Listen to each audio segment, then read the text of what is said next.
Like, be real. None of you would be able to survive what you're about to see. You wouldn't. If you think you would after living the cushy, easy-ass fucking life you've lived in your cushy countries, then you are lying to yourselves, you're lying to us, and or you're simply psychotically delusional.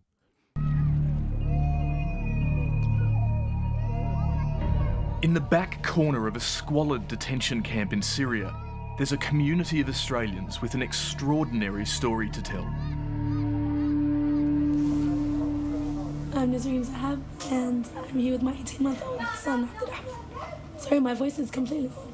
Okay. Yeah, that's not an issue. That's awesome that France helps so many people.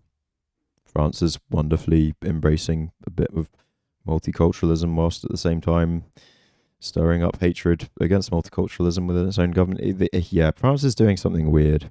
I mean, again, where the government is literally like doing a burqa ban and banning Muslims from existing, but then also encouraging Muslims into the country, yeah, well, that's going to cause a really strange system where French residents end up hating Muslims even more and more. It almost feels like a contrived, manipulative plan to make people hate each other rather than just get along and realise they shouldn't be on the wrong side of all this. Okay. I'm trying to get him to have a good glass of water, drink the water. It's gone because I have anxiety. So, just tell me how you ended up in Syria. That's quite a story.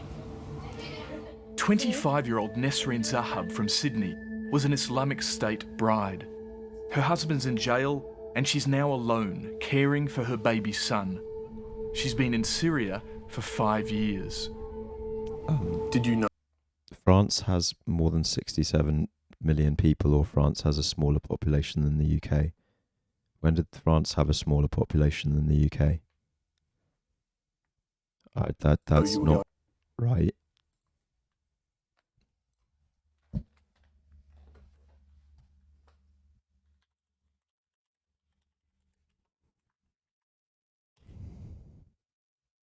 67 million people. France has a smaller population than the UK. Sorry. I tell you, sometimes I'm an idiot, guys. I got that wrong. I got that big wrong. I'm an idiot sometimes. Wow.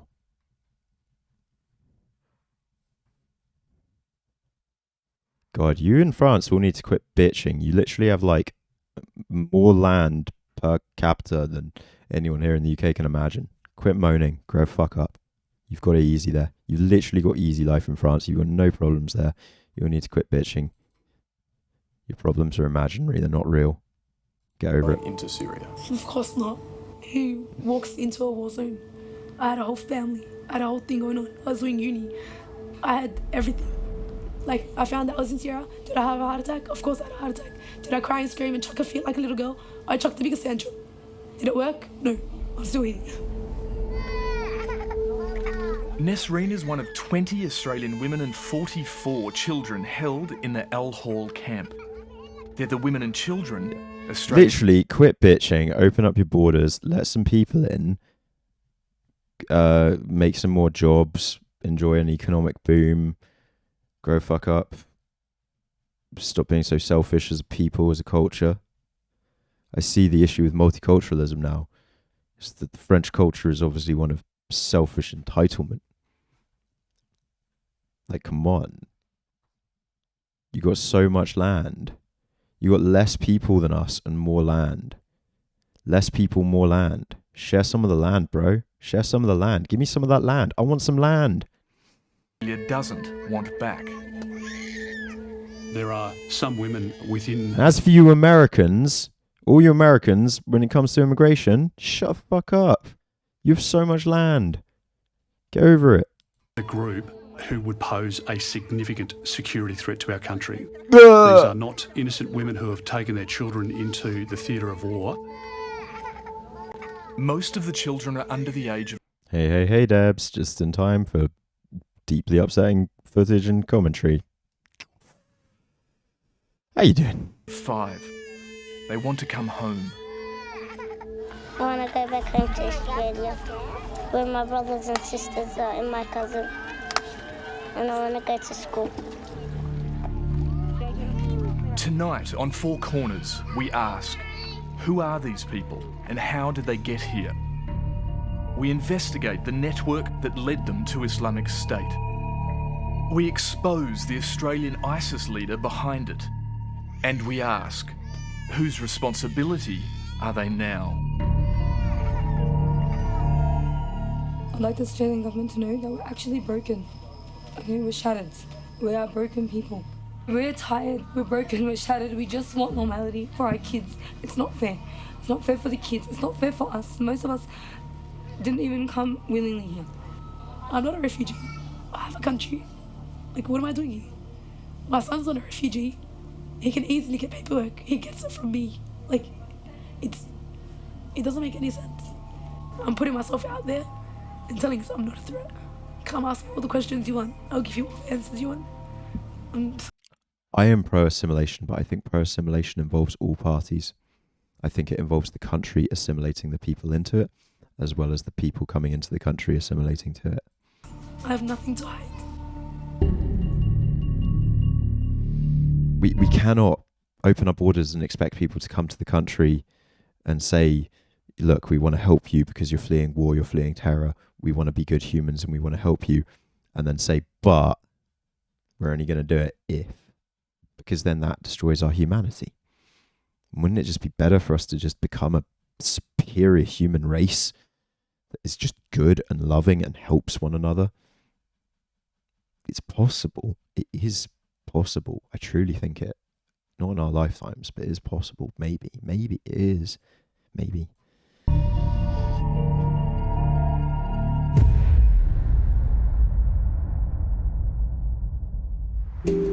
Ugh, all the COVID tests, Debs. Dude.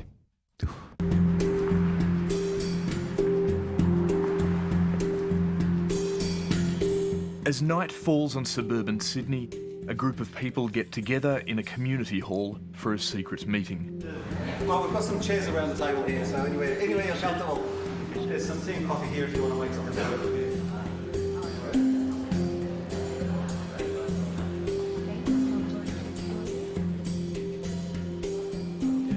Welcome everyone.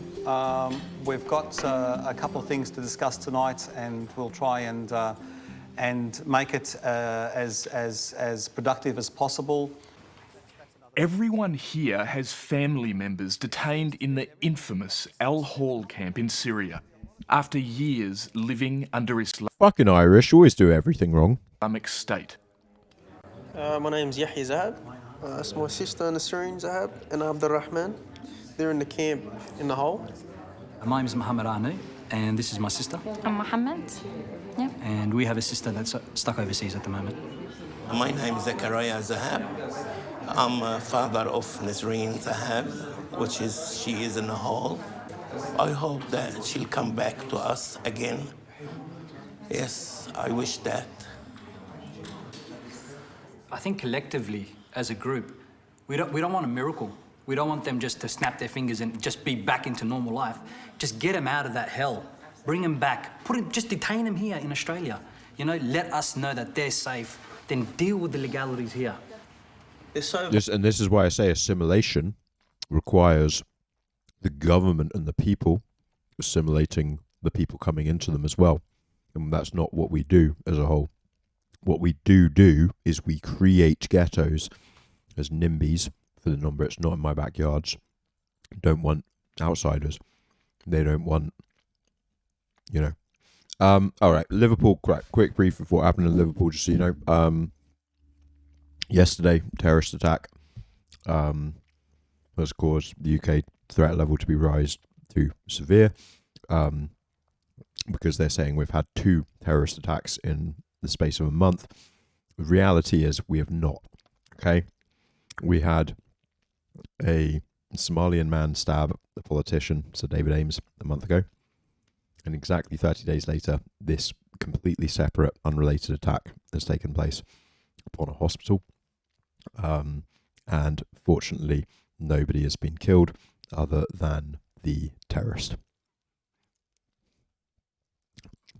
it was a very unsuccessful terrorist attack.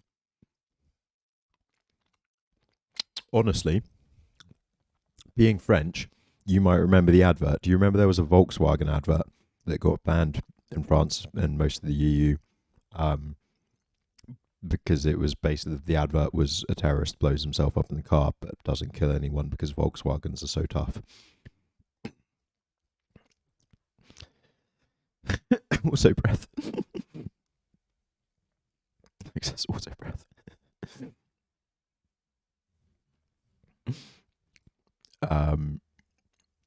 Yeah, something very similar to that advert basically took place, but to an even more nth degree, because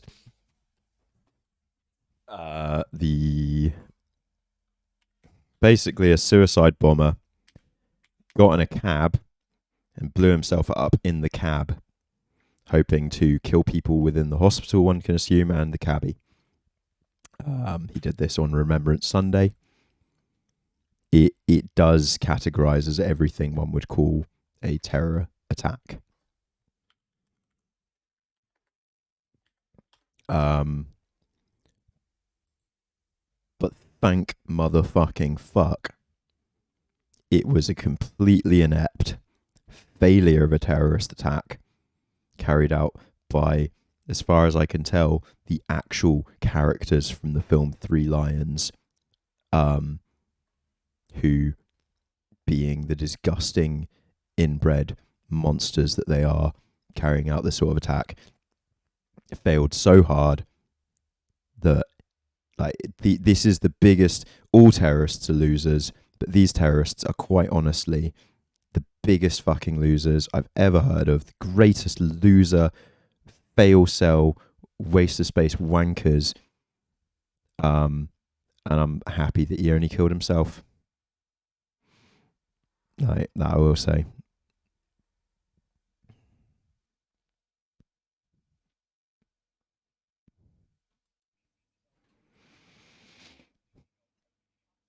Boom. But watch, and you will see. Man gets out. That's the cabbie. The cabbie survived. The terrorist blew himself up and blew the roof out of the car, and that car is a very good car, quite obviously. So that is what has occurred off the back of that. 4 more people have now been arrested. They have detonated another. They've done a controlled detonation of another explosive that was found at not the suspect's house, but at a not his permanent residence, but another house that he was renting.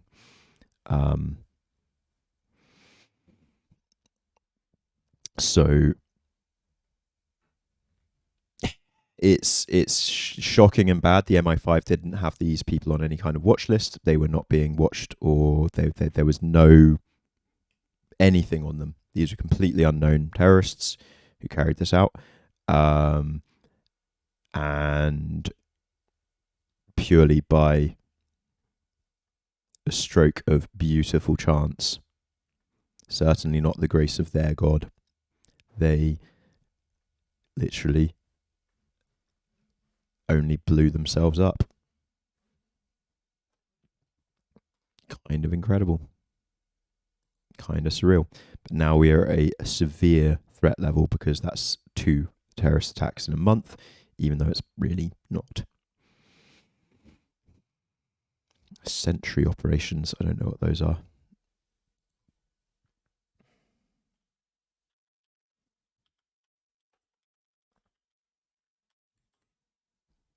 But yeah, it did remind me of this Volkswagen advert.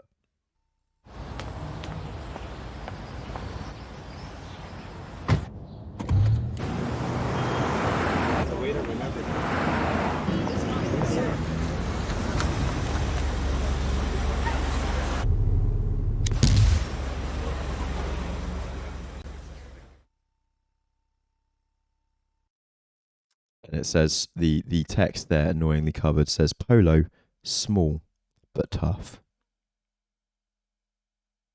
Small but tough.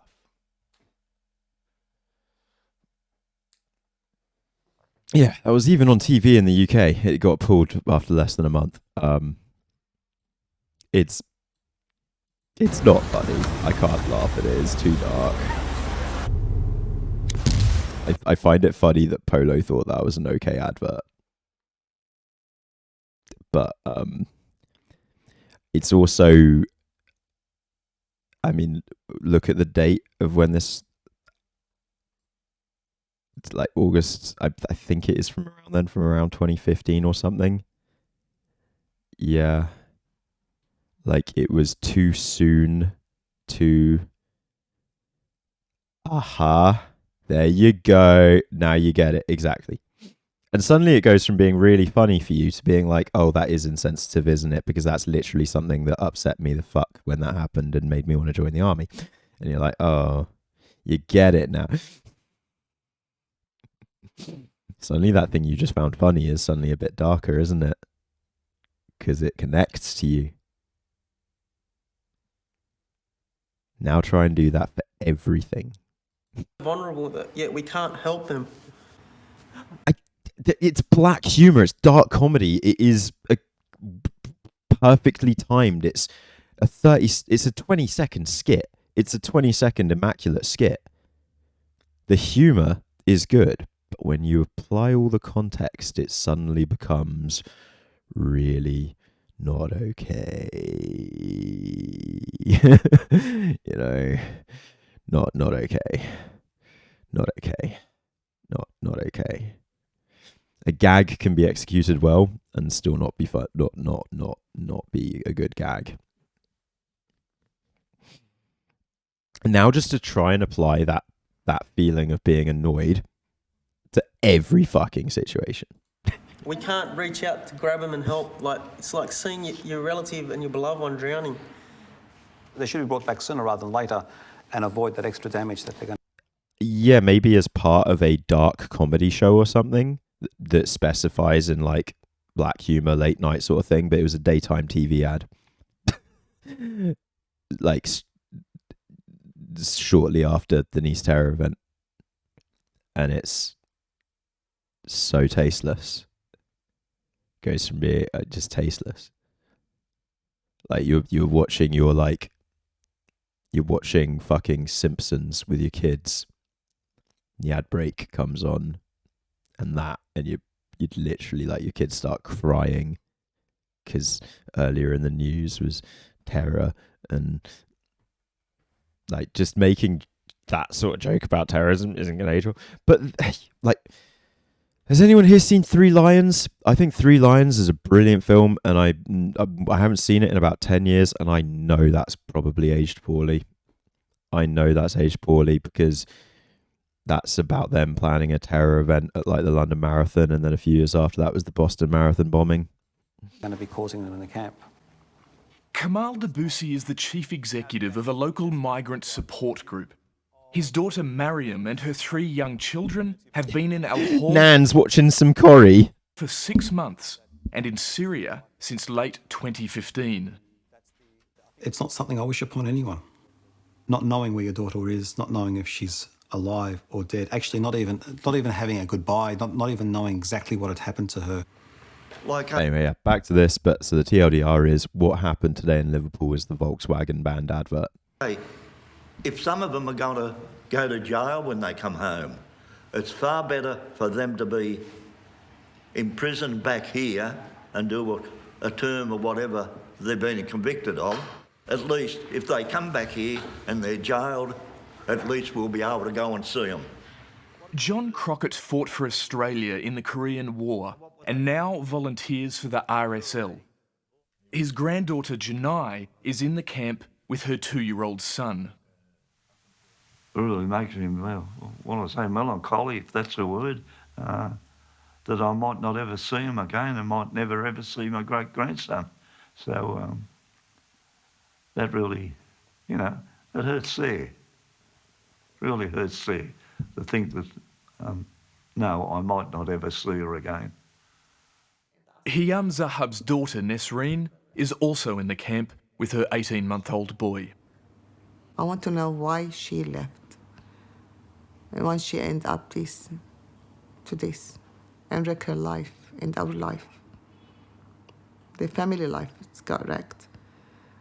But in the end, she's my daughter.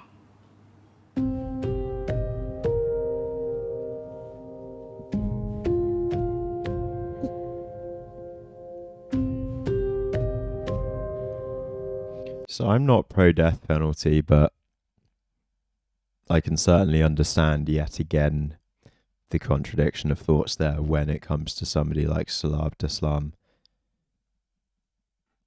I mean, that's a one-of-a-kind massacre, and I can certainly understand anyone not really wanting their tax money going to keeping that person alive. That's a really, but I can't support the death penalty ever. I cannot support it, but obviously I wish a cunt like that were 10 feet under the ground. I can't support the death penalty, but of course I wish that cunt were dead. Of course. It's so hard. It has to be debated. I would agree. I would almost say no death penalty, but in instances such as that, there should be at least an ability there should be capital punishment in countries, but maybe it can't be a case for judges and things. It literally needs to come down to like Parliament discussing it, sort of thing. I don't know. Lawyers beyond the lawyers that we generally use. I don't know. It can't be as easy as in America, where we see the death penalty in Texas. As a whole, as a majority, too many innocent people have been killed, found to be innocent after they've been murdered, for the death penalty to be a viable option in a state like Texas. It has killed too many innocent for it to be on a scale of harm in any way a positive thing. But where such extreme depravity and loss of life has been witnessed in such a provable and unfalsifiable manner, like there is no way to deny what occurred there. Maybe it has to be a number. It's literally like 10 plus. 10 plus kills, death. I don't know. I don't know, because I'm not the fully moral, intelligent enough person. We can't, like, exactly who. It's so fucking hard, that one. But I think in instances where, I don't know, I think maybe we have to not have death penalty, because at the end of the day, it says something about humanity, that we are, as a community, still better than those beasts. Maybe that's why we must never have the death penalty, to keep ourselves above those beasts as a populace.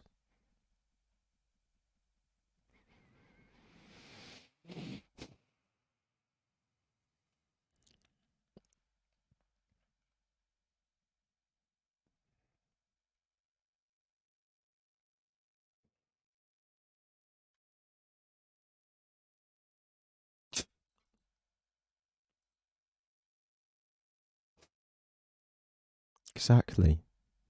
You ask any mother on this planet, would she kill to protect their child or children? The answer is yes.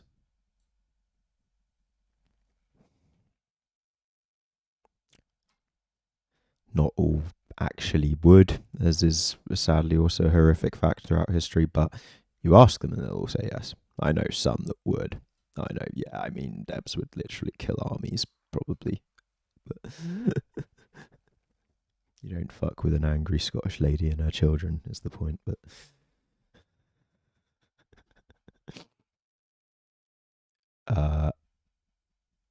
does that mean I say we should have capital punishment? No. Prisoners deserve rights irrespective of crime. We shouldn't be able to torture them. We mustn't torture them. We must be above the beasts. You know? We must not lower ourselves in order to punish those we deem lesser than ourselves. Why debase ourselves in order to satisfy that human need for vengeance. Because is it a human need for vengeance, or is it just an animal need to hurt? And can we find ourselves becoming better than that?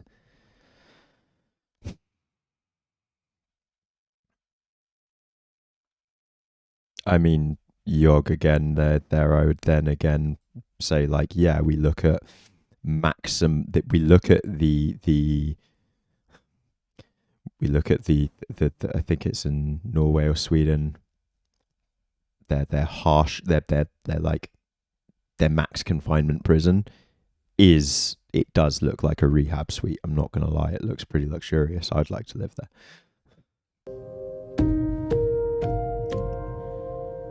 They know speaking out will bring judgment and attention. They've decided it's worth the risk, in the hope it will help bring their loved ones home. This has been something that we've been dealing with for 4 or 5 years. We've done with this privately. I've been told to keep it private with the government officials that I've been dealing with. And I've not spoken about this publicly before. I've not spoken to many people outside of a very close number of friends. You know that massively influenced elections in certain states, Mooney. I think it was in Florida, where previous governors had signed thousands of pardons allowing people to vote again, or like basically, yeah, giving people their vote back. Because that's the other thing. You leave prison and then you have to apply to get your right to vote back in some states. I know that. And I think it's Florida. And when Ron DeSantis came in, like, it literally went from like 1,000 of these papers signed previous years to like 100. Because the less black people you're signing the right to vote back to, the less competition he has. Friends, it's been a journey. Where did it begin? That's a really hard question to answer, because I keep going back over what's happened, trying to make sense of things and where things did begin and where things could have happened and where they could have been different. And I really haven't made total sense of all that stuff that took place as yet. Mariam Debussy grew up with her father in Western Sydney. I divorced at a relatively young age, so when Mariam was in year 6 is when we divorced. When Mariam came into year 7, she came to live with me. She was active, she was part of the gymnastics school, she used to sing in choir at times. She loved to make friends wherever she could go, and she was very social growing up. She wasn't the most industrious student, I'll say. Certainly she gave me some sleepless nights as a parent growing up in her teenage years, which I think most parents would relate to.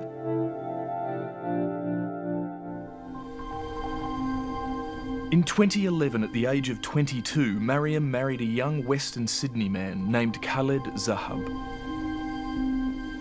She fell pregnant and the couple moved into a granny flat behind the Zahab family's Condell Park home. Khaled lived in the shadow of his older brother, Muhammad. His older brother's name was Muhammad Zahab. He was quite a charming person. He was very well educated. I think that family had seen him as the golden child, and I think he exerted a lot of influence over the family by virtue of who he was and the educational status he'd received, and the fact that he was the eldest boy in the family as well. Muhammad Zahab was an outgoing guy, just loved family, just loved his kids, just loved going on camping, fishing. He used to love his students. He was a maths teacher.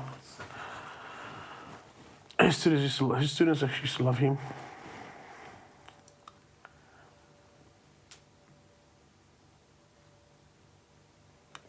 If you would have met Muhammad Zahab, it would have never indicated that he would join a group like ISIS. Muhammad Zahab was to become a senior figure within Islamic State.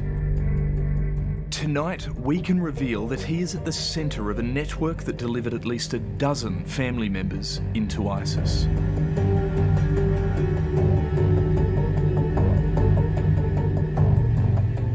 Muhammad Zahab's an Australian citizen who saw fit to leave Australia, go over to Syria and fight with ISIS.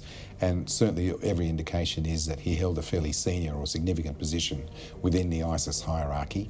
and perhaps more importantly, he seemed to have had the capacity to bring with him or to arrange for the transport of a large number of people to join him.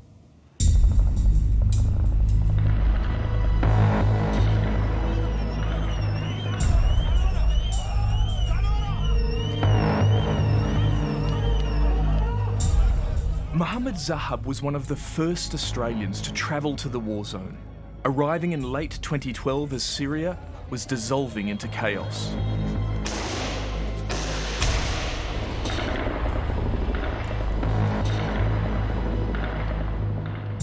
He told his family he was in Turkey. We heard he went to Turkey to do humanitarian aid, and this is what we know. طريق وهذه الأعلام فاصدع بأمرك إنه الإسلام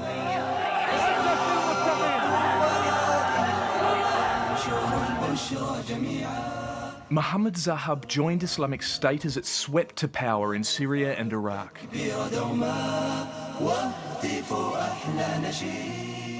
He became a senior member within the IS structure, as I was informed in 2016 by the authorities, and he had a fair degree of influence within that structure and influenced other people as a result. This was the Zahab family home in Sydney's Condell Park. In 2015, 2 years after Mohammed Zahab went to Syria... Yes! Yog, and then you probably wouldn't have the issues you have with multiculturalism and the issues that you have in France with everything that's going on full stop if it weren't for us in the fucking West having fucking proxy wars, like fucking fighting Russia but in Syria, fighting Russia but through Israel, fighting China but in Afghanistan. But we've been doing that since the 1950s. That began after World War II. It literally started... World War II, the end of World War II began the era of proxy war, and we didn't quite realise it until more recently. Catch later, Twilight. Yeah, this documentary is fucking intense. Just to say what we're watching at the moment, it's gonna get way more intense soon. His parents sold the house and left Australia. The money from the sale became central to a secret federal police operation called Marksburg.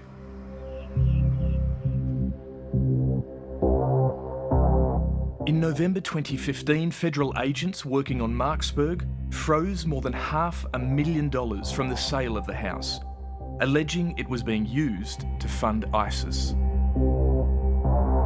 قامت وزارة الداخلية الكويتية بتفكيك شبكة متطرفة تمول تنظيم داعش وتزوده بالصواريخ والأسلحة من داخل الكويت. 8 days after the seizure, on the other side of the world, Kuwaiti authorities announced they'd uncovered an ISIS arms smuggling network. Kuwait named Mohammed Zahab as a conspirator and said money from the Condell Park house sale had been used by the network.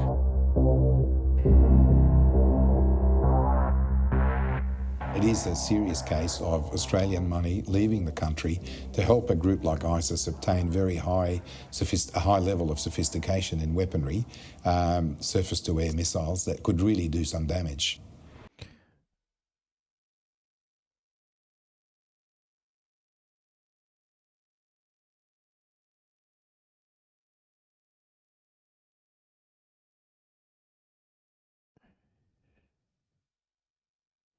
Nah, Mooney, I'd just watch it on Twitch. I'd literally just watch it on Twitch. I don't give a fuck. I'd watch it on YouTube instead, maybe. Because, again, I'm less worried about my YouTube channel getting cancelled for some reason. Don't know why. It's probably very reverse bad logic of mine. AUKUS has not been well received. No, most of our news, most of our population, most of us just think it is dumb. The announcement was embarrassing. It was dystopian. It was scary. It was surreal.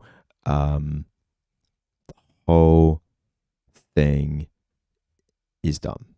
It wasn't made a big... It was in our media for like 2 days.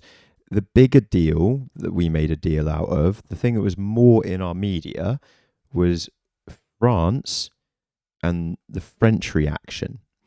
So yeah, we haven't talked much actually about what AUKUS even means to our country, if anything. There's been very little of that, or what it means in terms of a geopolitical sense, or how it's going to affect the future of war in the Pacific region.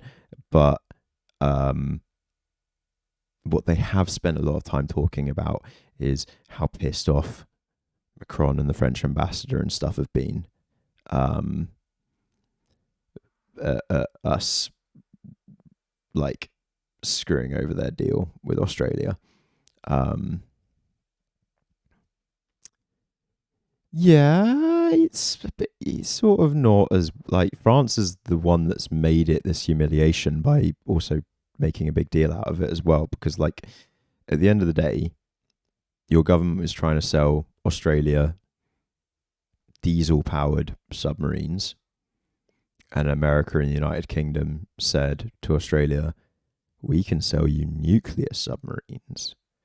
So Australia said, oh, sorry, France, we'll have the nuclear submarines instead.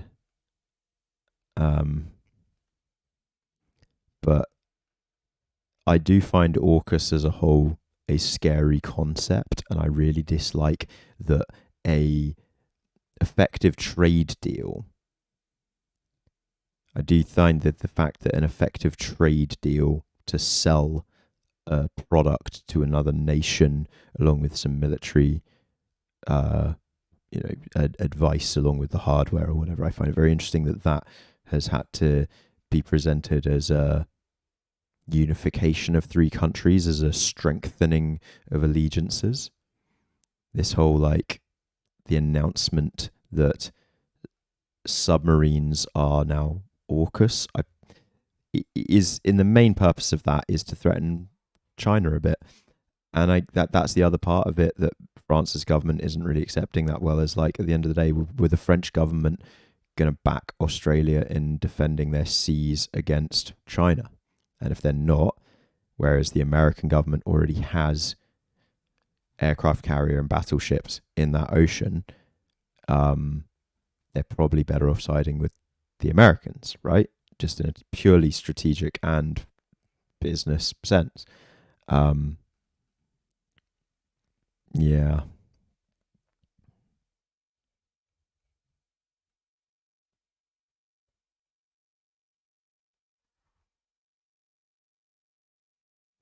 And you also have to remember the UK don't care about treaties, and Australians are just chavvy UK people, so they don't care about treaties at all. And America cared so little about it, he couldn't even remember Australia's Prime Minister's name. You know? He couldn't even remember the cunt's name. None of us can. He's the nameless Prime Minister. Just, his friend down under. Yeah. It's like France are pissed off because, their ineffective shit deal has been superseded by a better one, but it's only been superseded by a better one because the better one is something that France would have done but weren't going to do because they thought the rest of the world were on board of less nuclear threat. And China are saying this is more nuclear threat, but it's also, they're not, when they say nuclear submarines, they're nuclear powered submarines. They're powered by nuclear generators, which gives them the ability to stay submerged greater amounts of time and travel greater amounts of time without refueling. But it doesn't let them necessarily launch nukes, even though our nuclear submarines are the Trident submarines and can launch nukes. And we're selling them the same technology as the Trident subs, and then subs that America use. But, yeah, I agree, to be honest. I'd like a bit more nuclear de-armament. I'd like the non-proliferation of nuclear weapons. And that's the other thing, as Blair Bell points out, where even with this current deal, the submarines wouldn't be ready until 2038, I think. Even this new deal has the submarines ready for deployment, something like 2038 or something. It's 18 years away. I'm pretty sure was the number. So It's literally all just, it's not about the subs, is it? It's about AUKUS. And that's why I did find the whole thing quite disturbing and scary, because it is much more about AUKUS and the threat against China. Nukes are for nuclear deterrence, Clary. That's what nukes exist for, to deter other people from using nukes.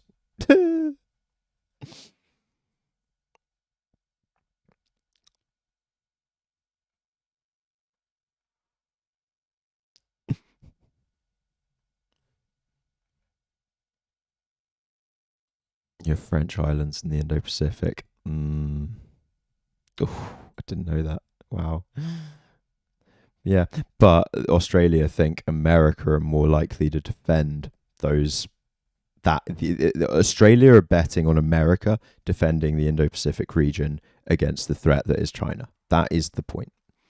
Australia and Japan and most countries are laying their cards on America and praying that the next president is someone like Biden who will keep defending them.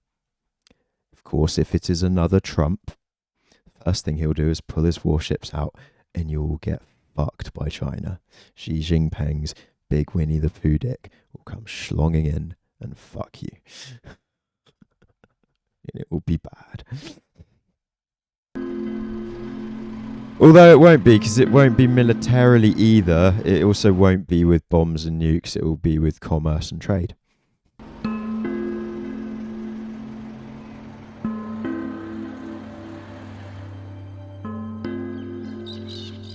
While Operation Marksburg was uncovering links to the Zahabs around the world, it also came across something much closer to home. Marksburg detectives turned their attention to this property, just outside the New South Wales town of Young, after learning of a remarkable Islamic State plot.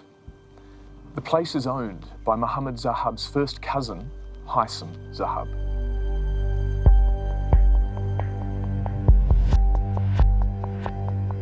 Federal agents kept the house under surveillance for 18 months in what became a major terrorism investigation. It culminated in Haitham Zahab's arrest in February 2017.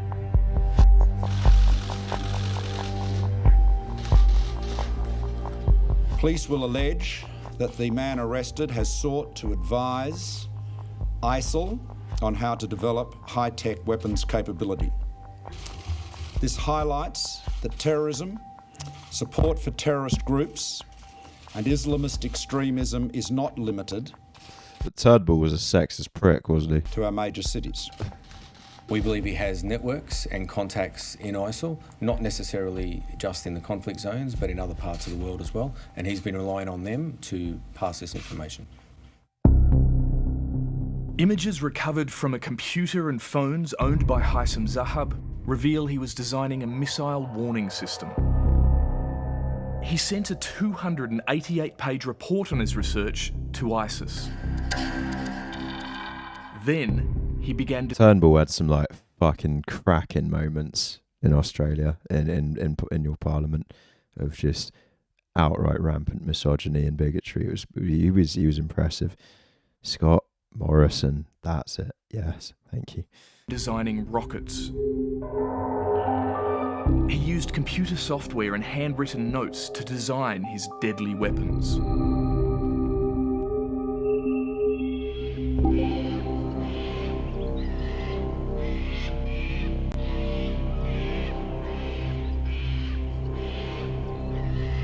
Haitham Zahab pleaded guilty to providing support to a terrorist organisation and was jailed for 9 years.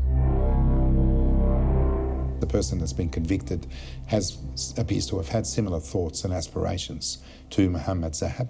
He was convicted of assisting ISIS, or trying to assist ISIS, and of trying to hinder the Australian Federal Police from doing their job by denying them access to his passcodes and so on. That's certainly something that you would expect Mohammed Zahab to have approved of. In Syria, Mohammed Zahab was rising up the ranks within Islamic State. We now know his network was responsible for more than half of the Australian women now stranded in Syria.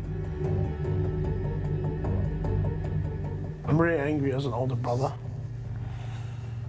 for my brother-in-law. This is why I so often try to separate the religion from the people. Because it's one person responsible for half of the young Australian girls who have been kidnapped and sent to the Islamic State. Like, that's mad, right?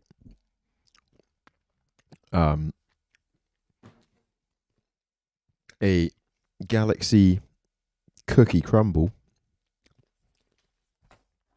because I got myself the Galaxy Christmas collection,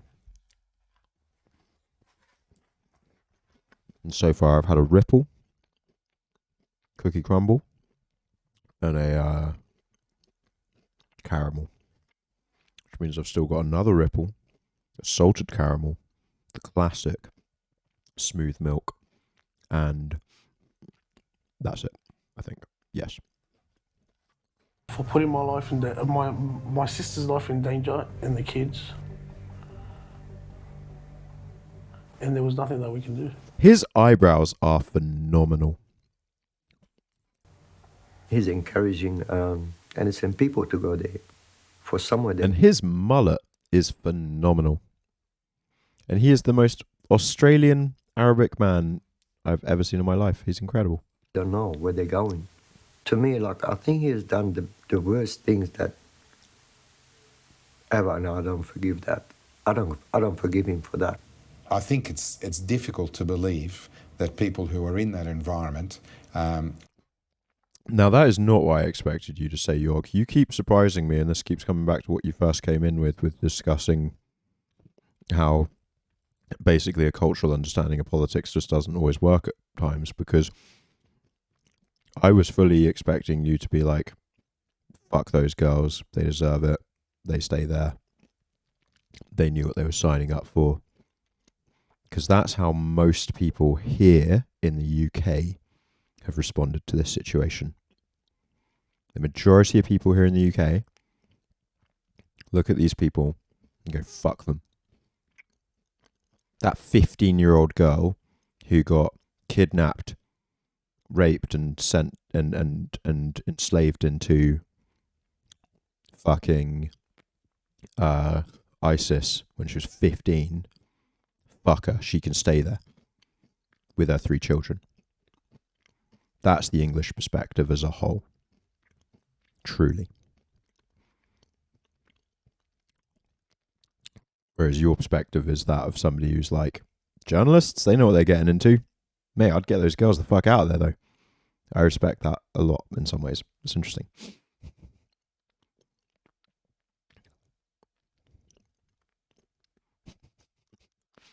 Tourists in Niger. Like, what the fuck?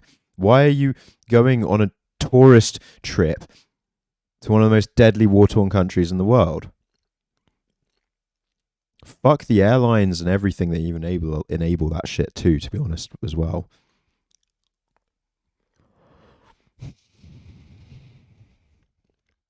Have no knowledge of what's going on around them, of the slavery, of the sexual exploitation. Jorg, you've really surprised me with that, and I like that. It was you're interesting. I disagree with a lot of the things you've said, as you know, and I really agree with what you've said there to a great degree. You're a very interesting new chatter. Of the violence, of the murders, and simply the environment that's going on around them. You cannot say, I didn't know anything that was going on. I do understand there are a number of people who...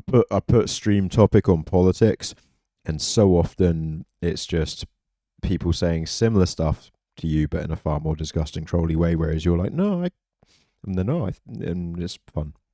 I like that. Probably have a legitimate case of saying they weren't really aware of what they were getting into, but I think there's also quite a large number who did know exactly what they were walking into, and they were happy to do it. They went there willingly. These women that we are dealing with have all been duped, and they are victims of this process as well, Mariam included, and the other women as well. They were trafficked. Their role was to be seen as child carers, bearers of the children, and they were taken for this purpose. What do you do when you have a 19-year-old woman who in 4 years has had 4 children, or an 18-year-old woman who's had 3 children in 3 years. brutal. 24-year-old woman that's been married 3 times, one after the other. Yeah, They that's were- the other thing. 3 children in 3 years, 15 to 18, by 3 men, all of which were rapists and ISIS warriors. 3 different men because they've all died. But some of them in suicide bombings against innocents. Like, it's evil.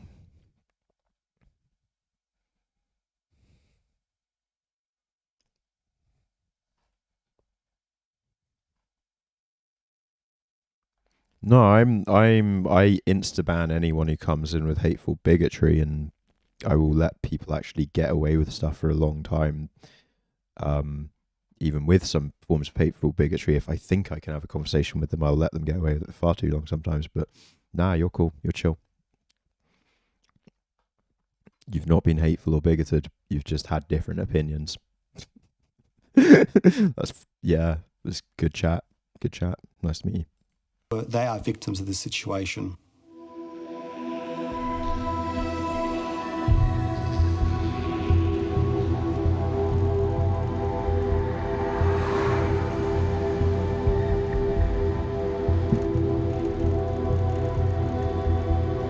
Yeah, you're probably a frog eating pods, so. Soon we'll be there. Says he's in the army. What French army? What French army? The Surrender Army? The White Flag It's Army? 2 weeks after the meeting in suburban Sydney, and Kamal Debussy is on his way to the Al Hol camp in Syria, where his daughter and her 3 children are being held. Travelling with him is Hiam Zahab, whose daughter Nesreen and her baby son are also in the camp.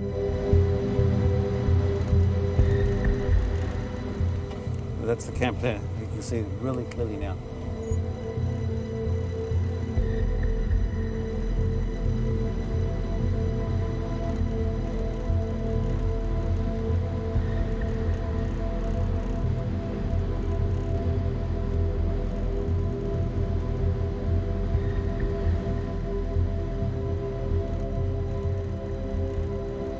French-British mutual hatred rivalry is a fascinating thing, isn't it?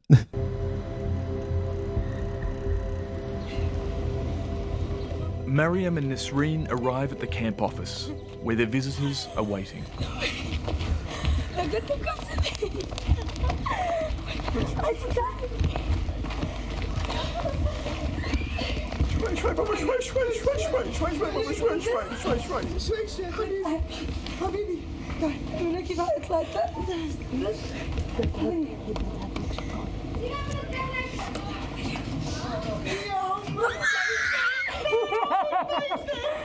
This is Hiam's daughter Nesreen. And this is Kamal's daughter, Mariam. And the fact that people are actively fighting right now to prevent this makes me so sick. This is the most joyous, with a touch of mourning, but the most joyous thing, really. You know, family meeting up for the first time in a long time, embracing and loving each other, and it's off the back of an awful thing, and people are fighting to stop this from ever happening. So strange and perverse. Like, literally, if they have any concerns that the girl might still be a terrorist, let them back in the country and put them in trial, put them in court, put them in jail, investigate them, whatever. But you leave them in war-torn Syria, you just increase the chances that they end up hurting your own country, right? Surely?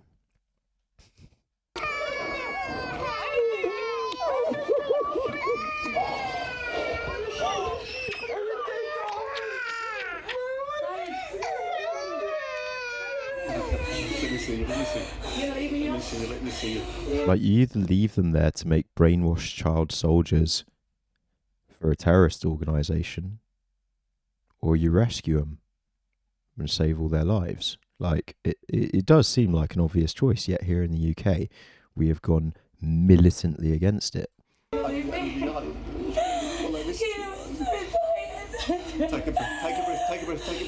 Take a breath. And I will yet again admit, back in the day, about a year ago now, was myself one of those people who was like, nah, we should leave Shamima there. But it's because I didn't understand that, and I know why I didn't understand, because our media refused to show us. The kids are here, I'm here. Take a breath. I can't breathe. It's just my mom. I can smell you, Mum. Well, I can smell you. I can smell you too, honey. Inshallah soon. Come to me. You don't want to come to me? You want to be the boy? You want to come to me? Kamal and Hiam are meeting most of their grandchildren for the first time. I'm your real tata. Shut up. It's too serious. In the camp, the women are forced to wear the full face veil. Right to the fingertips, not just the full face veil. It's to the fucking fingertip. That I will never agree with. But Nesreen and Mariam have decided to take the risk of removing it to tell their stories. Like, when it's right to the fingertip, that's not a sign of modesty or even wanting to protect yourself in any shape, way, or form, or having anything to do with God. It can't be. It just can't be. I'm Nesreen Zahab, and I'm here with my 18-month-old son, Abdurrahman. Sorry, my voice is completely gone. So, just tell me... Yeah, but at least those hijabs were beautiful. Whereas this full burqa, this full black get-up, that isn't even what the fucking profiteering merchants in the 1800s wanted, is it? They loved their beautiful silks and complex designs. How you ended up in Syria? That's quite a story. So, I think I was 21. The last time I saw my mum actually I was 21. Like, I will gladly say I think a hijab can be a beautiful garment. It can be absolutely beautiful. It's just, and you see a lot of people, I'm happy to say where I live now in the UK, but also where I lived in London, you rarely see people walking around in blackout burqa. You know, you see them walking around in colourful hijabs. With really intricate, beautiful designs on them that, you know, if it weren't for the fact that we associate it with Islam, like if you were simply to tell somebody it's Japanese and a kimono, they'd probably fucking believe you, you know, like, you know, the beautiful designs on them. But we just have a negative association to it.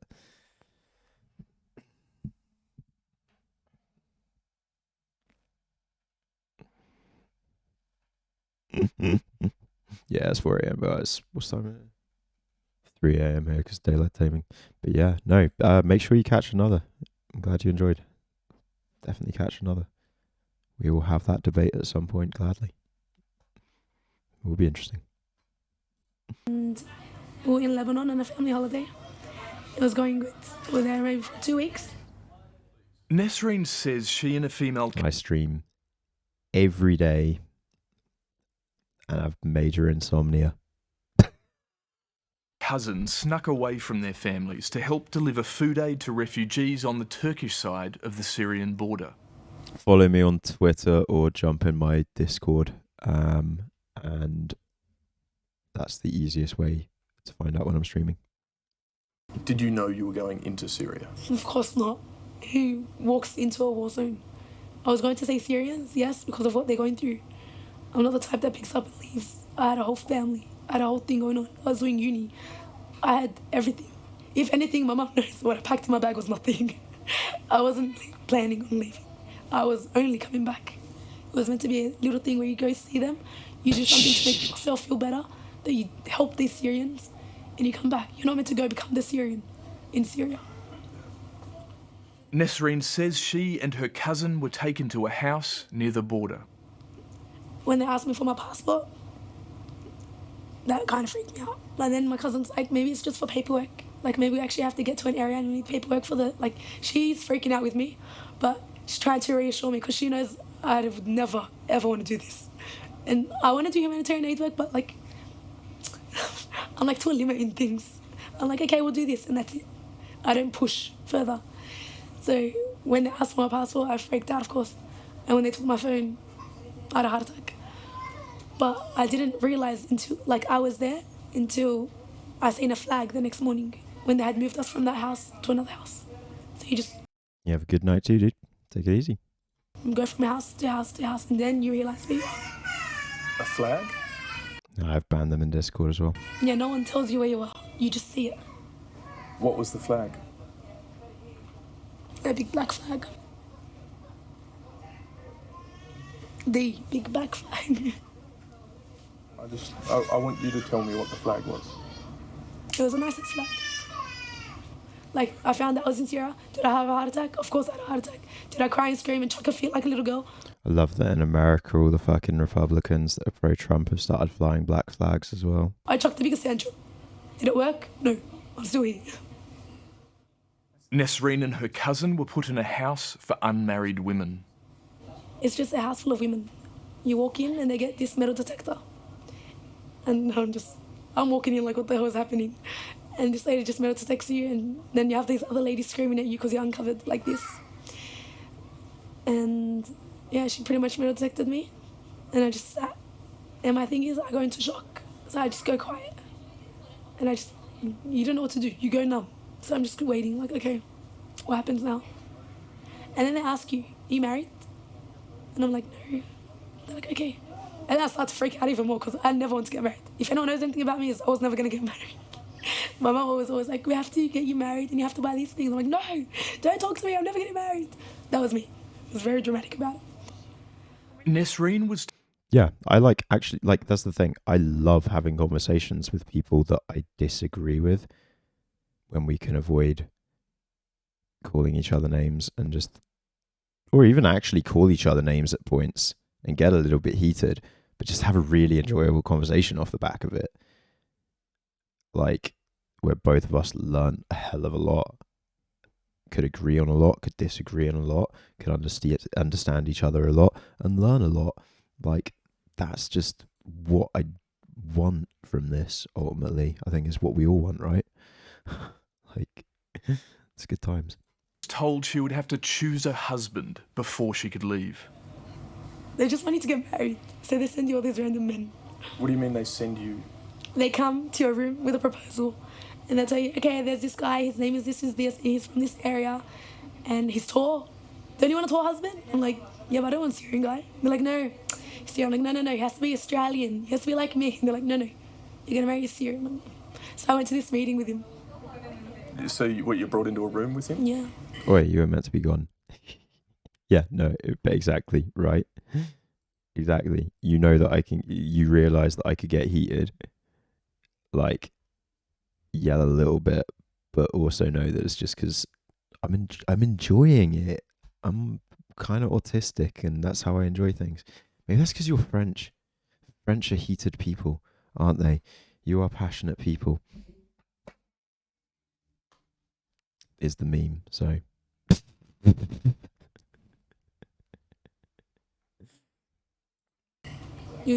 This random man takes you with his wife, and this other lady takes you, and he walks in, the man walks in, and then you sit and he sits, and then they begin to ask you questions. And because I was like my daddy's little girl, and I was so spoiled, and I'd never ever expect to be in Syria. So this guy sits and he thinks he's like something big, and he goes to me, don't think you're going to be treated like a princess anymore. And I'm like, what the hell? Who the hell are you? I don't even know you. Get out of my face. Do you know my dad is?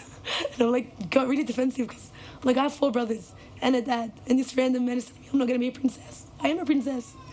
So then I had a fight with him and walked out.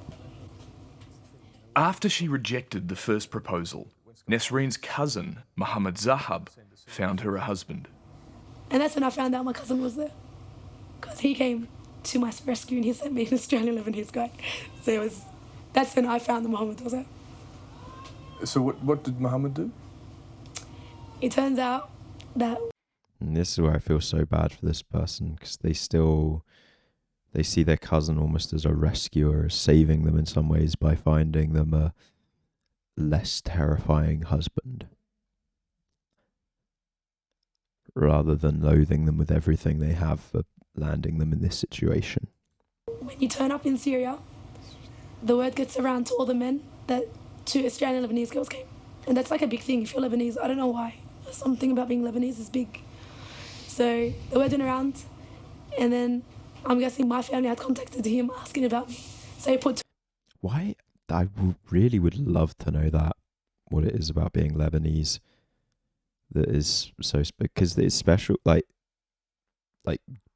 Jews love Lebanese people as well, and Israel, like Palestinians and like Egyptians love the Lebanese. Why are they so obsessed with Lebanese women? It's like, it's that just like the meme they have? 2 and 2 together and found out it was me there. So Where like we obsess over like Swedish women or something. he couldn't come see me. No one could come see me. But he sent me someone to see me. Yeah, that makes sense. The man Mohammed Zahab sent to her was an Australian-born Islamic State fighter named Ahmed Murhi. In your own house, what was life like? Normal. Completely normal. You wake up to breakfast, you make lunch, you have dinner, and you go to sleep. If you're not running away from bombs. But in the beginning, it was really good. It was normal life. You get to know this new guy, and then you slowly fall in love. And then your life just goes on. You're forced to live something, so you just make the most of it. I think I've figured out what it is. It's colorism. That's what it is. Lebanese women are probably or Lebanese people as a whole are probably the lightest skinned Arabic people.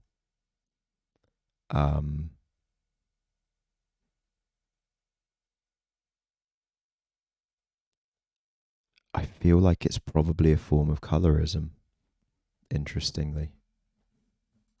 You talk to your parents and you can't tell them anything, because if you do, then you're in trouble. You put him at risk, you put you at risk from both ends.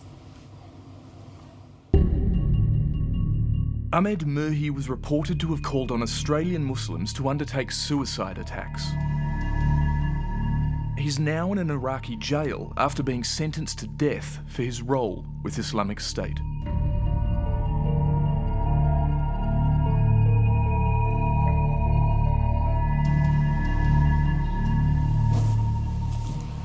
My name is Mariam Sehudabisi.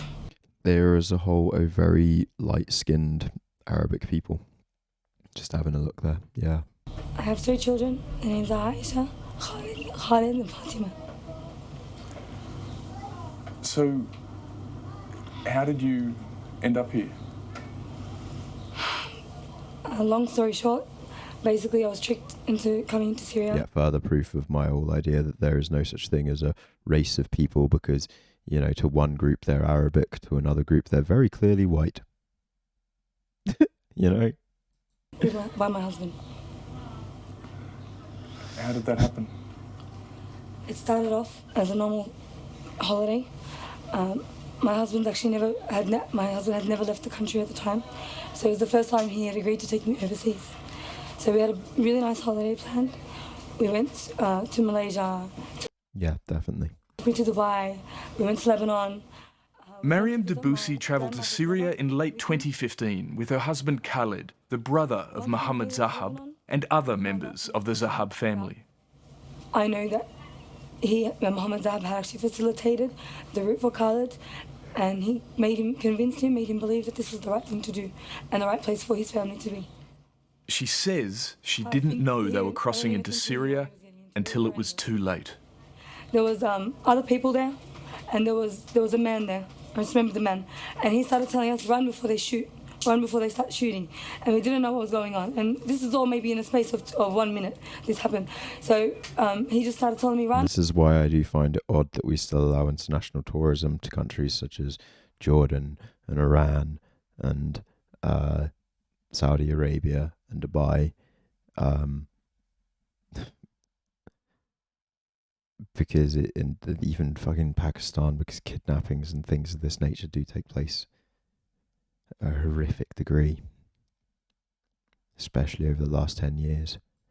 We'll talk later. Just run, we'll talk later. And all I can see ahead of me is my daughter and my and my brother-in-law going with my husband, and I'm just looking around, and then we started hearing gunshots. So I looked around, thinking, what am I going to do? I'm in the middle of nowhere, I don't even know where I am. There's gunshots. I just started running. I didn't know exactly what it was. I didn't know what it was. We then ran to, there was another car where everyone stopped. I didn't know where I was. I don't know where I was.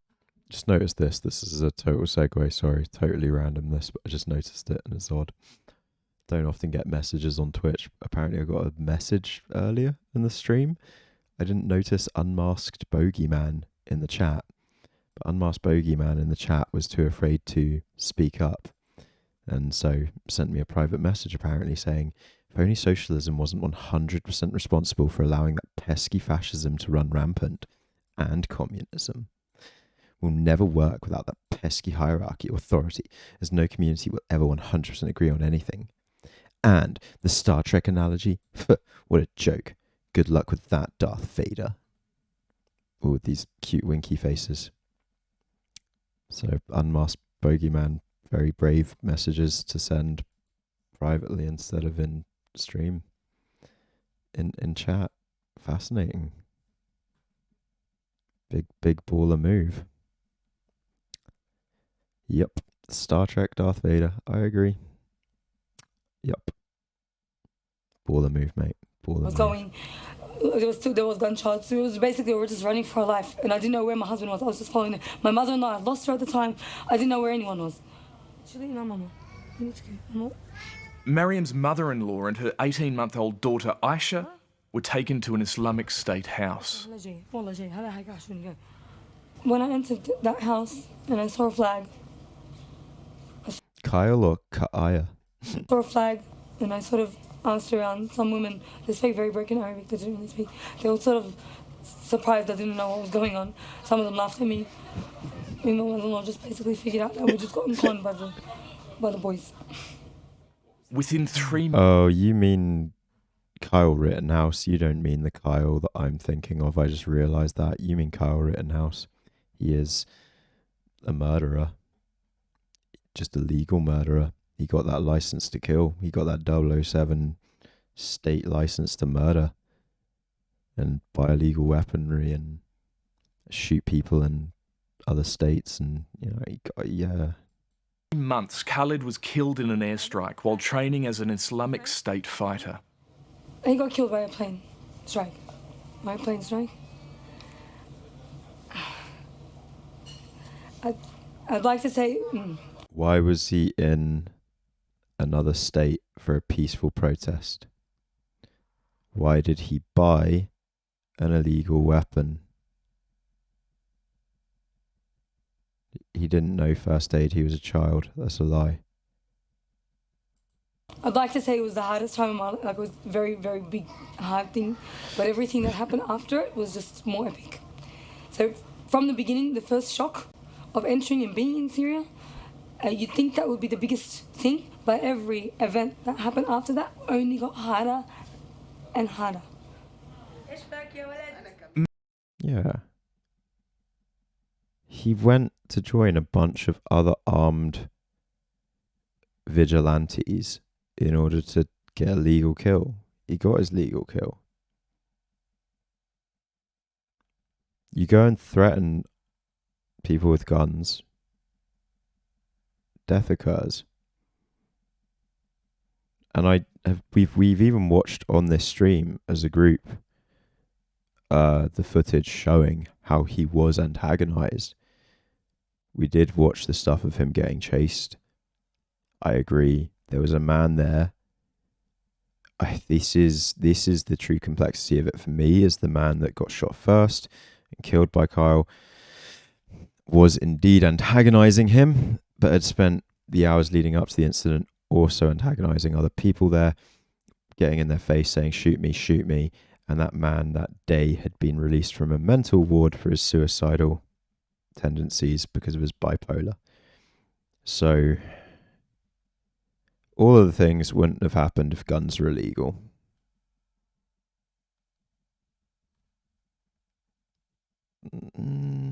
I think he ran because he was scared. I think he wanted that kill, but I think he was also a child and he was scared. You can want a kill and also be a pussy when it comes up to it, you know?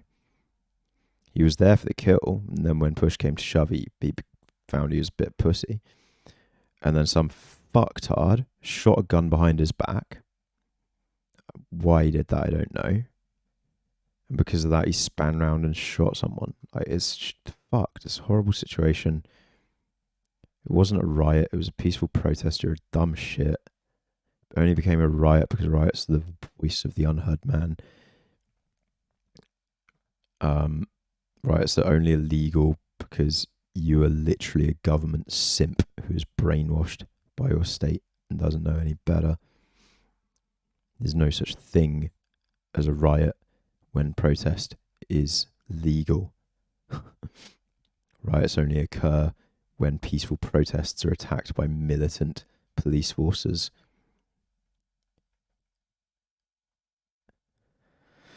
I know.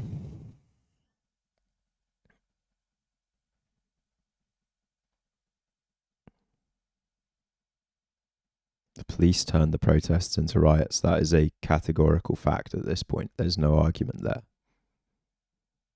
Like, there's literally no argument. They were all peaceful until police instigators caused them to become violent.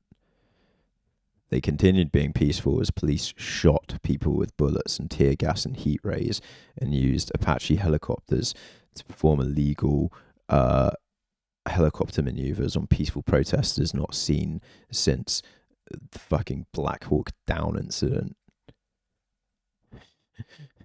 in the fucking Afghanistan invasion or whatever. Like,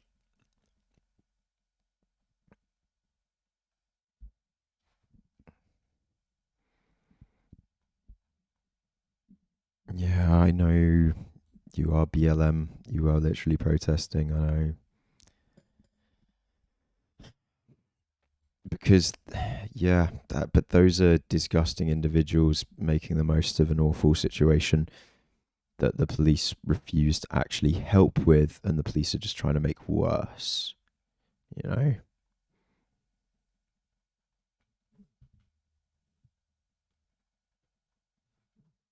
No, Clary, we're on poll. Clary, it's the setting today. We've had a week of just chat. Today I put my category on. We've had a week of just chat and gaming. Today I put category onto politics. Whenever days are like today, it's because category is politics. But thanks to that, we also had people like Yog earlier, who I genuinely really enjoyed that conversation. I did. It's a good educational conversation. I learnt somebody else's opinions on things in this world without it descending into hate speech or bigotry. So that for me is a win. If I can understand how other people think, I can better converse with them.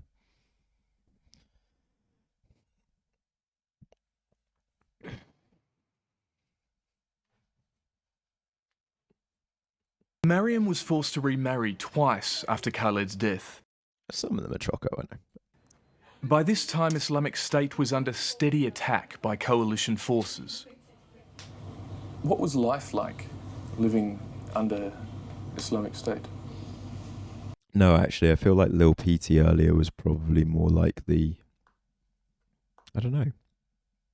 His account was from 2017. It was quite an old account. So I don't know.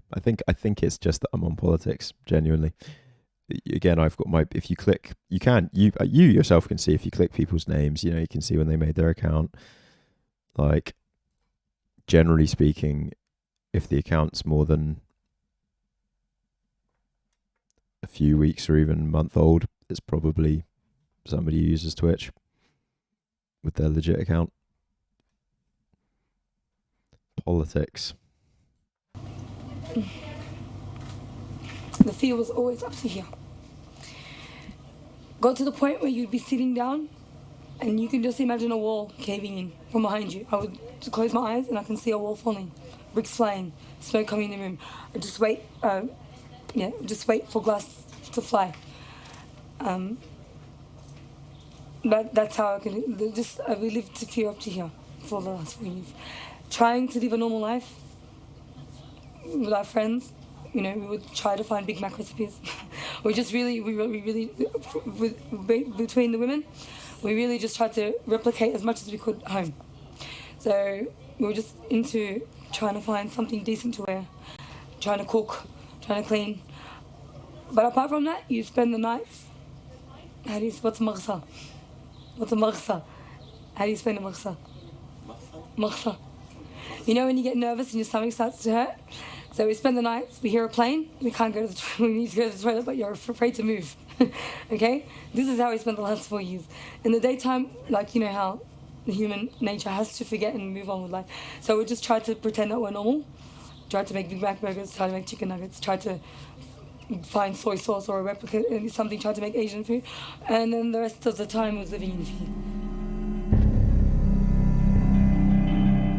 In late 2017, Nesreen and her husband tried to leave Syria but were caught.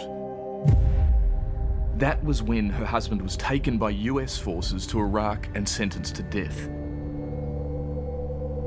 Nesreen was sent back to the rapidly dwindling area controlled by Islamic State.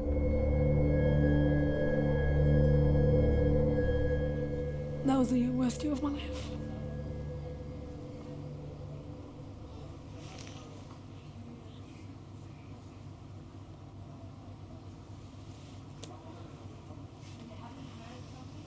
So many ingrown hairs. It wasn't very nice. Why?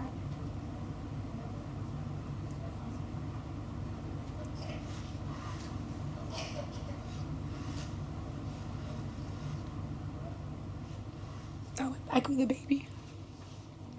And with no men's support. And at the end of the day, like, everyone has a guy to fall back on. Like, you need water, your husband gets it for you. You need food, your husband gets it for you. Or he'll figure someone out to get it for you. When you're by yourself and you have a baby, who does anything for you? Like, you can only expect so much from someone that's not your husband. So that was really hard. And being a first-time mum, and I waited so long to get pregnant. So when I finally got pregnant, it was like a really big deal for me. And then he didn't meet his dad. And my son's 18 months old now, and he'll probably never meet his dad. So to me, that was hard enough. And then coming back into a war zone with him, the guilt was really bad.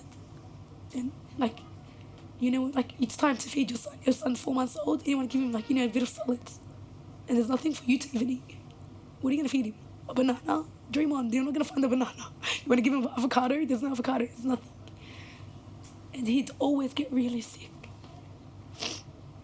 And then I was always running around for medicine. I became like a doctor. Now give me a needle and I'll poke you with a needle. I figured everything out. I'm like, I don't need these people. It was really hard going back with a baby. And winter was hard. It was just something I don't like to remember.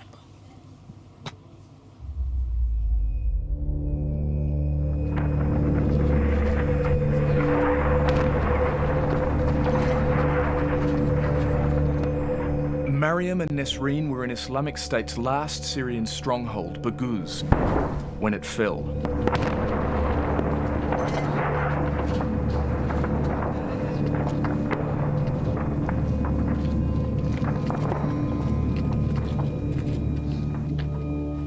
In front of my own eyes, 3 people got shot in one day. A 5-year-old girl that's from my community was shot. Okay, my sister-in-law's sister was shot in the chest, and somebody, and my other friend was then shot here. So it's all in one day. Okay, and then you have Howlands dropping on you, and then you have the AC. I'm just going to say, once this segment finishes is where the real content warning comes, because we then go to spend some time in the camps and see what she was talking about. This ain't no bullshit what she was saying. 130. The can't even explain to you that sound. We have. When I left Baghouz, for a month straight, I could hear the sound of bullets still in my ear. I'm walking around doing like this. I'm asking people, "Can you hear this? Can you hear this?" I'm hearing bullets. I'm like, "What is it?" I'm thinking it's a bird. They have full-blown classic PTSD. Stereotypical PTSD to the utmost, and it's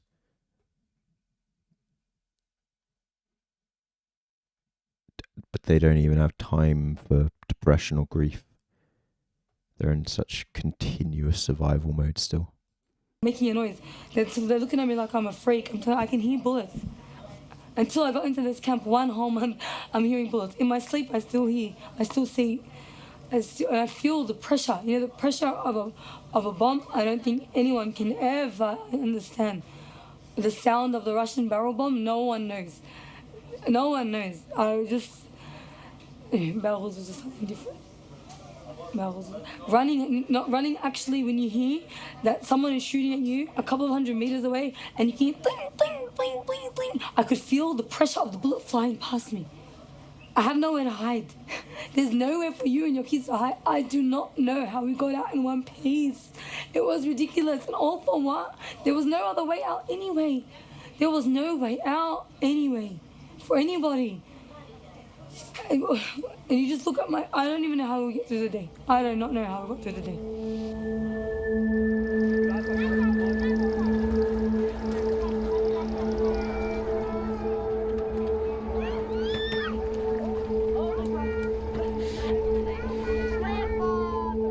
Mariam and Nesreen live in El Hall's Australian section.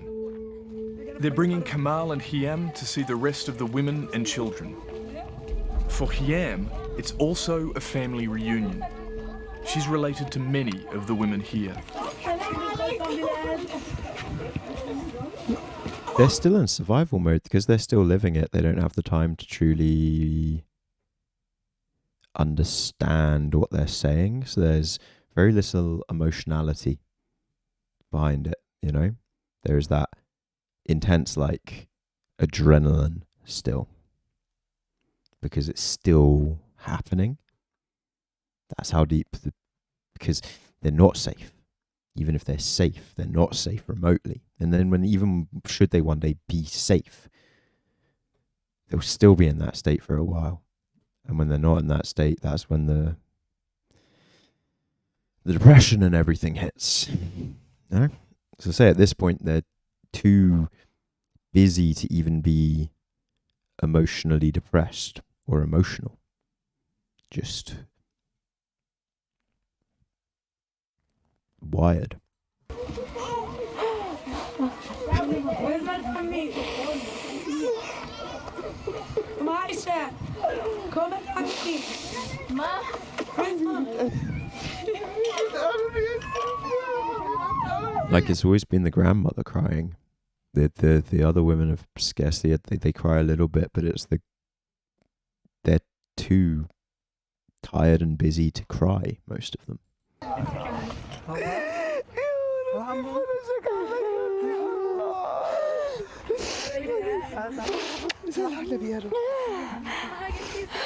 They still haven't realised it's not funny. I have a special hug and a kiss from Mesa from Australia. No way. Maisha, we're leaving him on the door. It's so rude. This emotional moment, but you can hear the girls that live there. They're fine. Masha, come on. You know, it's the grandmother and the aunties that have the chance to experience the emotions because this is still just reality for them.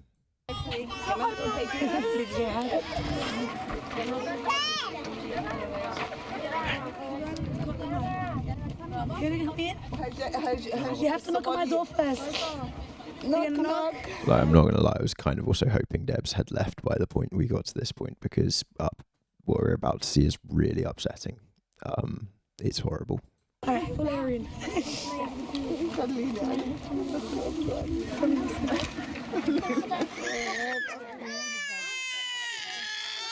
These are the Australian women and children who lived under Islamic State. 11 of the 16 women in this tent and most of the children are related to Muhammad Zahab by blood or marriage.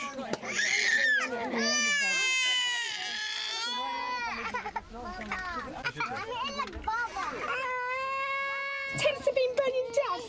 Tents have been burning down, and there's so many tents next to each other. Tents burn down. Yeah, pot of campfire spills. Tents will burn down. Clothing property is lost. People die. You don't understand. You said chuck all women and children. You said chuck all women and much. This is Muhammad Zahab's mother, Amina. It's been 4 years since she left Australia after her son.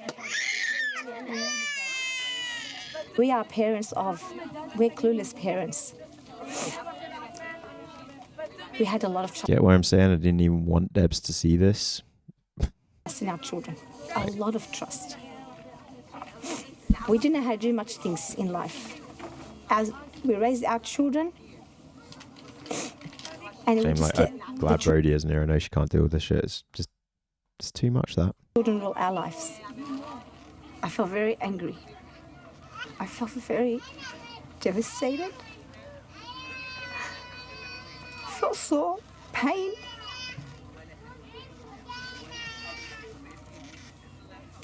I thought that was my son. But right now my son's not here anymore. And I don't want to think about that anymore. No.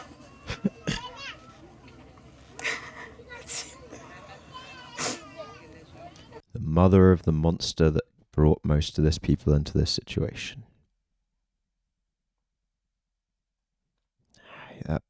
I do feel bad for her. Let's see, they're gone. They're gone. And this is Muhammad Zahab's wife, Mariam Raad, who was taken to Syria by her husband in 2014 and is now left alone with their 4 children. Your husband brought you into a war and you're now here. How do you feel towards your husband? He's gone now, and I actually don't have any more emotions to express to anyone, to be honest. We got Piers Morgan screaming at Shamima Begum on ITV. I just, like everyone, we're just being we're like now emotionless. I would say probably I was angry. You said he's gone now? Yeah, What do you mean? he's dead. Can I ask, how did he die? Where did he die? He got killed by a plane strike.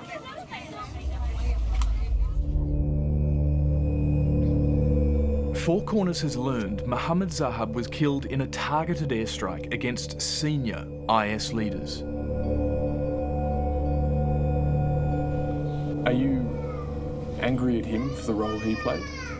Of course we're angry at him. Of course we're angry at him. Missile strike the monster, but rescue the casualties? Nah, mate.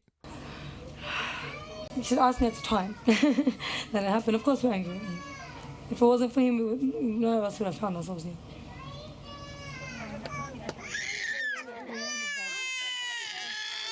With Muhammad Zahab dead and the other men also killed or in jail, these women are left stranded, unsure if they'll ever be allowed home.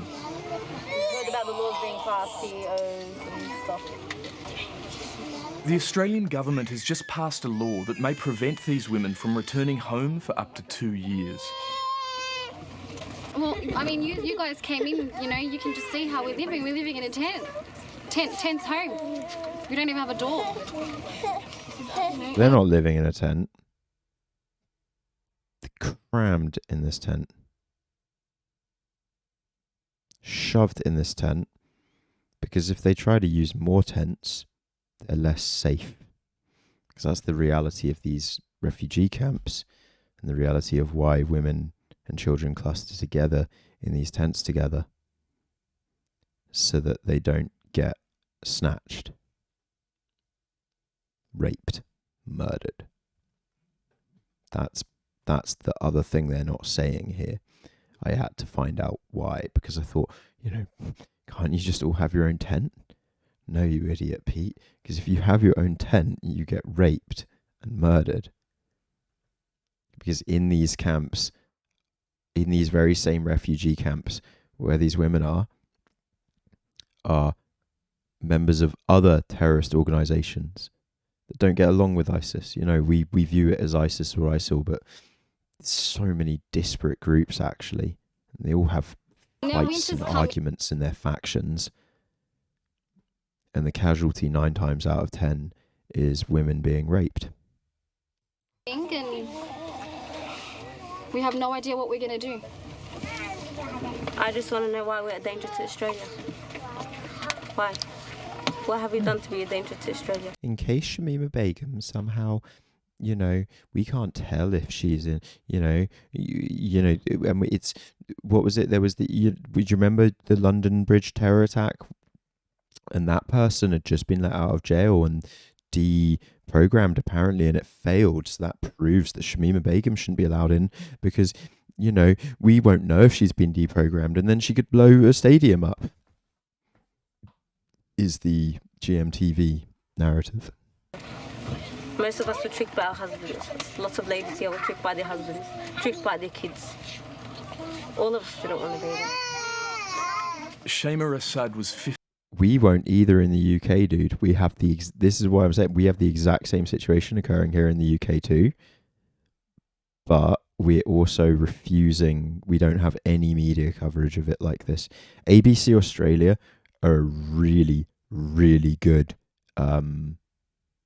group for documentaries. I don't know what their news coverage as a whole is like, but I will say their documentaries are kind of fantastic. Kind of brilliant. There's some that we're gonna have to watch together. You guys are gonna love them, I think. There's also a really good German documentary group, make amazing documentaries that we have actually watched some together already, I think. 15 when she entered Syria. She's now 19 and has 4 children. I can't even walk, but I'll get myself to walk there just so I can get treated, so I can feed my little daughter that's not even a month old. But what it comes down to is censorship and TV and decorum and decency laws in the UK.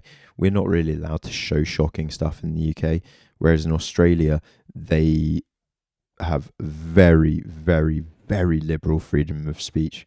Australia probably have the most open freedom of speech laws in the world, especially when it comes to print journalism and media and stuff.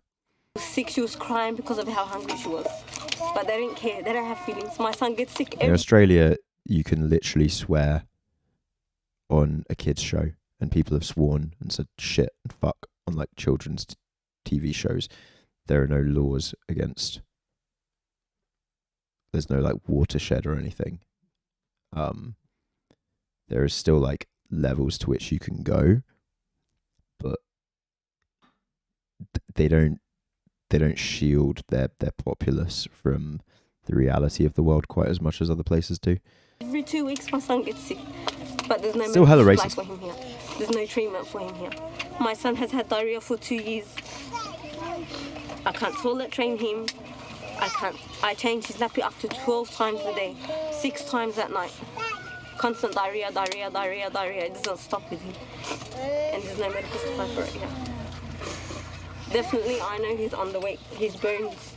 And this is the other reality that's not being said here, but she is pointing out her children are going to be dead soon. These children, if they don't become ISIS soldiers, they die in these camps. Malnourishment, disease, illness. His stomach, his bones, size 4 nappy falls out of him and he's 1. Everything's big on him. He wears 3-month-old clothes. I know definitely he's on the way. That feeling of feeling like a failing mother that she has, and it's not her fault. It's that kid's over a year old wearing 3-month-old clothing, and those are baggy on him. That kid's the size of a newborn and is not going to live very long. And it's a decision we make in the West to allow this. That is a decision our governments make en masse.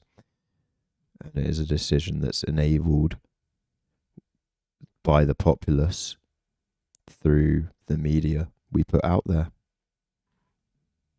You know, what if you know how fucking Richard Madley's always going on about poor old Nan and insulate Britain, and what if somebody dies during Come on, how about we show this clip on Good Morning Britain? Come on, Richard Madley. Let's see you get up in arms at the fact that the exact same situation is happening to British children right now. This documentary could be identical. You just switch these people with Shamima Begum and it's the same documentary. Like, why are you attacking these people instead of attacking the government and saying, look, that British child, that Western citizen is dead within years, if not months, if we don't do something? The power the media has is fascinating, isn't it? There are 44 Australian children living in the camp. 9-year-old Mesa is one of them. Relying on these water butts deposited to them and given to them by Red Cross and things, you know. And again, terror attacks and wars occurring prevent these water butts getting delivered all the time. They will die of dehydration. You weren't having to carry a 50-gallon water butt to your fucking tent filled with 50 people. You know, none of us had to ever live any hardship anywhere near this. And yet, here in the UK, our media causes us to actually encourage this. It's sadistic. It's truly sadistic. Oh, Clary, it's like the Middle Ages. It's literally like the Middle Ages there, you know. We have the techniques to stop people dying in childbirth, thank fuck, but that doesn't mean that they get much further. It's literally like the Middle Ages, the infant mortality rate in refugee camps.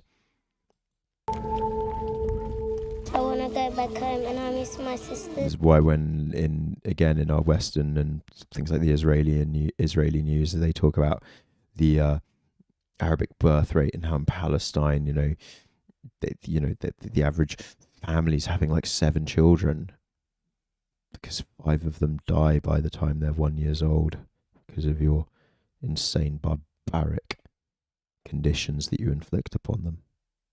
Duh. I miss me and her, Marwa. I miss you. I want to go back home and I miss my sisters. I miss me and her, Marwa. I miss you. I love you. Hi, Mahmoud. Hi, Bilal. I miss you. And I want to come back to you. Love you.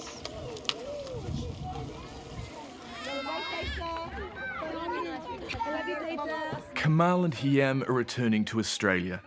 They don't know when they'll see their families again. Next time you come with my plane ticket. And anything you I don't know if you're going to have a passport. Come with the plane ticket. What's later? Bye. Thank you very much. Yeah, next time get the Vegemite. Okay, where to go? Where's my daughter going? Well, we'll put this one down. You've got to take this one from me. It's koala from me. I don't know how you could. How do you tear yourself apart from your family members at that point? She's a koala. She doesn't want to leave me. She doesn't want to leave me.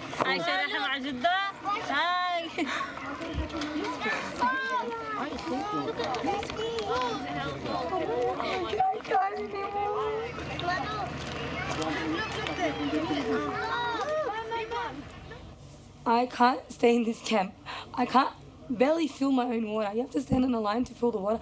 I can't carry 25 litres. We'll have some chill after this. I can't barely get to the end get myself together enough to be able to cook on the floor. Okay, we have the kerosene burner, one gust of wind, and the whole tent will go on fire. You have to stand on a line and fight and fight and fight and fight, and I don't have it in me to fight. They don't understand the concept of a line. You get pushed around if you don't scream and you can't fight and you don't want to bash people and you won't get water. It's really hard. I can't do this. I'm not made for this. I'm not a fighter. I'm not even aggressive. And then we're with really aggressive people here. I will say she's stronger than anyone will ever know, probably. for the sake of my kids, how can I tell you, you know, a drain? Haramuna, they've taken away from us the concept of a drain. My daughter uses a plastic bag to go to the toilet.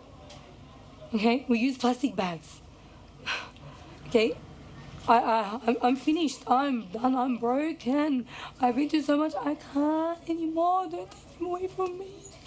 I can't. Like, that's the raw reality that we don't get.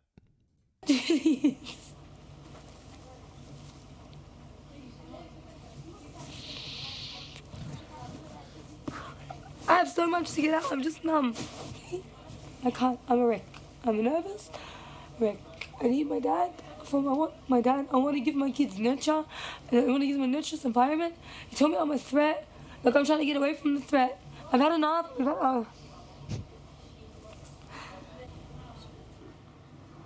The community thinks we're a threat. But really, I just exposed my face.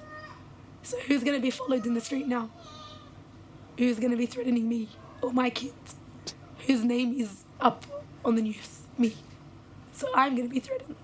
Like, would I really, if I was a threat, would I really put myself at threat? That's another point that I hadn't even thought. And same for Shamima Begum. She did come back to this country. She's watched by everyone. Harassed, heckled, bullied and tormented for the rest of their life, if not put into witness protection. They're literally not a threat. Their life will be at threat even when they return to their own country because of a fucking, not even for half of them a decision they even made. They're on family holidays as children. On a family holiday as a child for some of them. Not even willingly gone, but the ones that did willingly go, still 15-year-olds, 16-year-olds, children. And when they come back here, the rest of their life will be living hell. Wouldn't hide, not even say who I was. I'm putting myself out there and telling you I'm not a threat. Come ask me all the questions you want. I'll give you all the answers you want. I have nothing to hide. I've seen people saying that, you know, I've literally seen on the Shamima Begum things, people saying that they're acting and stuff, and it's like, if you think this is acting,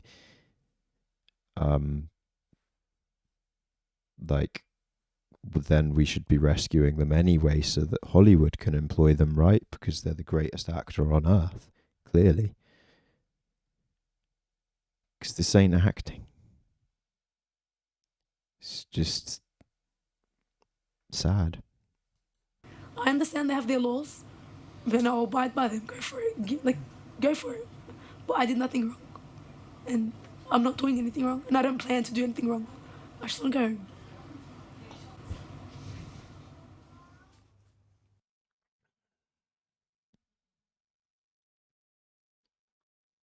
So yeah, ABC's News In-Depth channel they do some really good documentaries on here that I've seen.